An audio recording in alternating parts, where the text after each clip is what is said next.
Okay, so first, I want to talk about the video about Angel and the story of trauma and recovery. I think it's very fascinating how, when some people deal with traumatic events and situations, they try to disassociate themselves by emotionally processing it through other people. Now, by saying that, I don't mean by other physical people, but by other people that they develop in their minds to properly conduct themselves as they work their way through life with these traumatic events. In the case of Angel, there were hundreds of people in her mind that were involved in a way that they were used to kind of act as a buffer between her and the actual trauma and the abuse that she faced.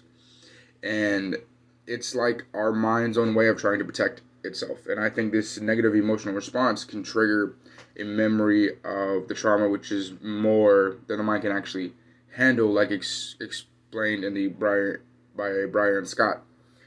And due to this, there is a force of disassociation between Angel and the actual trauma.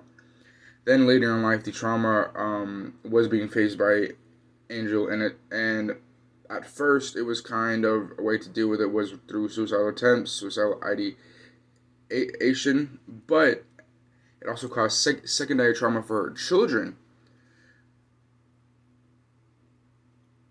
in a sense, because it's a result of her experiencing trauma. Now, it was emotional abuse, so it's their primary trauma, but it's a secondary trauma off of Angel, to where she would threaten to leave her own children and abandon them because she was abandoned by her mother. That's the worst thing that she could do to her children. So it comes to a cycle, and if we don't properly process and work with people that help us process these traumas, that's what it turns into, a cycle. Then, going off of the reading, what I found most interesting in regards to trauma is the re-experiencing of the trauma.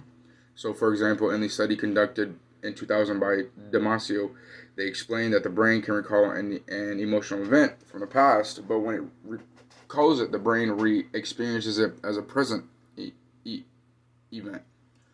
What I can say from what I also read is that this could be the brain's tactic of trying to desensitize itself by re-experiencing it over and over, to then eventually not reacting to it. But since people re-experience these events as if they were present events, the visceral sensations that we feel are the same as if we were there at the original time. And due to the re-experiencing of the visceral emotions from these events, some clients can learn to ignore their bodily warning signs because they re-experience it. As explained by Van der Kolk, people try to control their own trauma by ignoring their gut feelings, and in this way they hide their true selves. This is why working to process your trauma in a very productive and appropriate way is important, because then you don't have to hide your true self. So, thank you.